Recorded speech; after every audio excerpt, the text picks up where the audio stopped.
Hello, everyone. Welcome to Health Professional Radio. I'm your host for today, Tabetha Moreto. Our guest today is Susie Burrell, one of Australia's leading dietitians.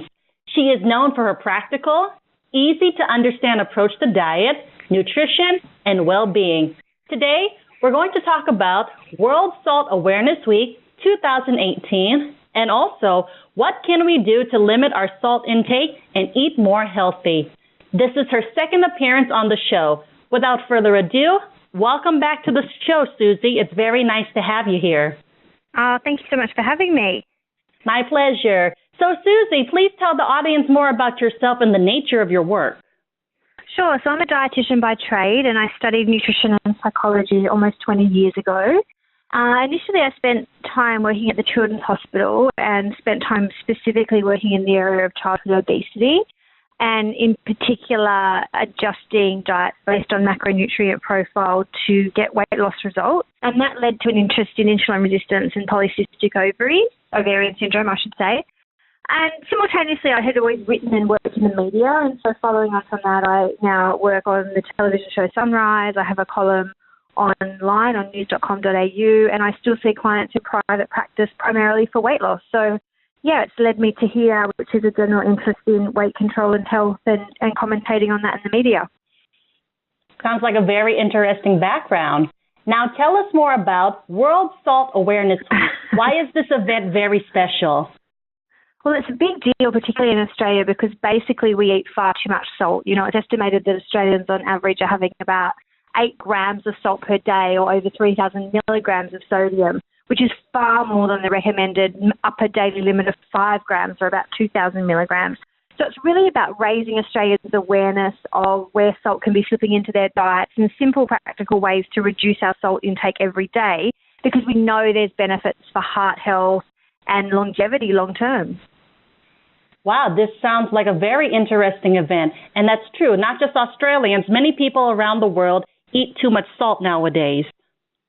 Absolutely. And it's got to do, of course, with the amount of processed food we consume. You know, far less often are we eating at home where we have complete control over what's going into our diet. We're picking up food on the go and we're using meal delivery services. And unfortunately, a lot of the cuisines that we're seeking out, whether it's Italian or Indian or Asian cuisines or even just our fast food chains, they're packed full of salt. You know, sometimes the meal deals or meals from particular places can have more than your upper daily recommended intake of salt. And so, you know, modern life is somewhat to blame, and hence it comes down to awareness and making better choices each and every day to gradually reduce our intake. Yes, that's true. And I agree with you. I have to admit, I'm one of those people that eats food out on the go. I eat lots of fast food. Because of my lifestyle, I'm too busy to cook sometimes, but it looks like that I'm probably doing some damage to my health, unfortunately. So, Susie, can you tell us what can we do to lower our salt intake? Well, first of all, being aware of where salt's found. So, in particular, processed foods, any fast food, Asian cuisines, and even everyday foods like noodles and soups and sauces. So getting an idea of actually how much you're consuming, so doing a quick scan of the labels, and ideally we're looking for less than 400 milligrams of sodium per 100 grams on food labels, so having a good reference point. Specifically, it can be things like choosing salt-reduced versions of things like tomato paste, tomato sauce, soy sauce, things that are really packed full of salt. You can also get salt-reduced versions of processed meat.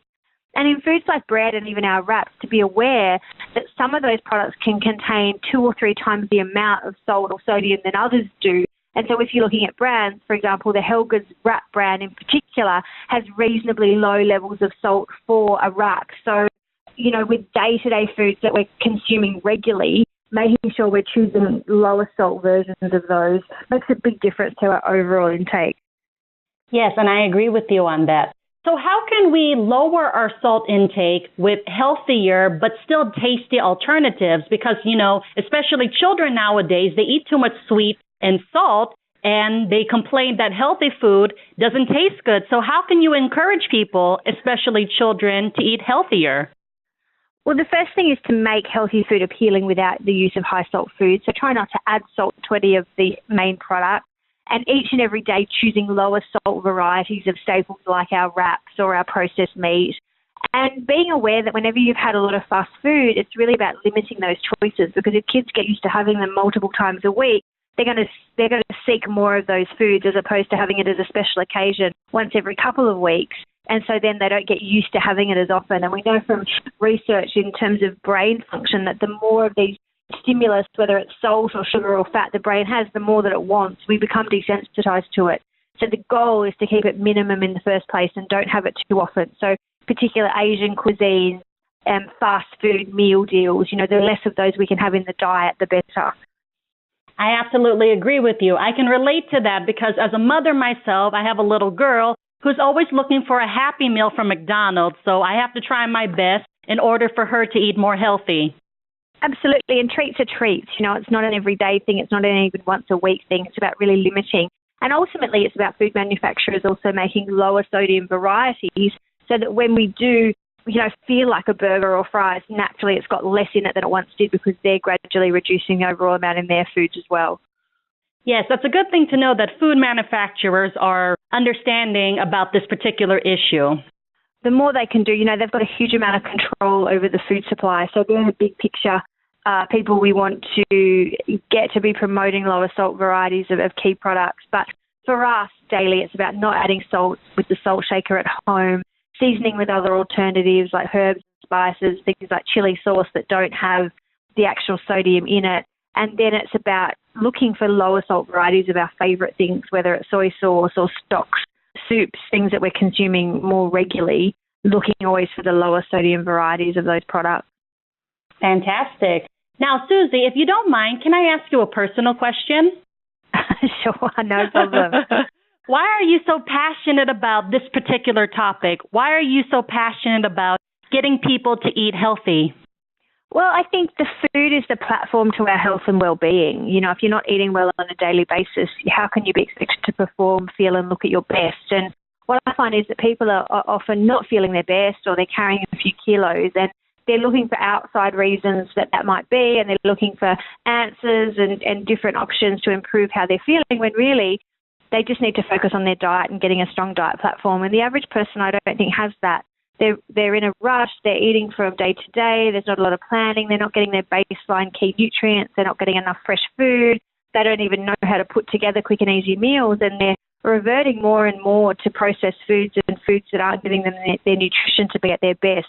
So it's about, as a human being, what can you do to look, feel and perform at your best? And targeting your diet and developing a strong dietary platform is the easiest thing you can do, and not enough of us have spent time on developing that strong platform. That's excellent. Thank you for sharing that with us. I really appreciate it. You're welcome. Now, before we go, can you tell us, for those who want to participate in the upcoming World Salt Awareness Week, how can they do that? Well, simply, being aware there's a lot of resources out there online you can download which have the salt amounts in different kinds of foods. You could visit my blog at susieburrell.com.au, and we've got specific blogs written on easy swaps in your diet to reduce your salt intake and easy ways to reduce your overall intake every single day. So there's a lot of resources around. So a quick search of World Salt Awareness Week or my website will take you to some fantastic resources. That's wonderful. Thank you so much for coming on the show today. It was fantastic having you again.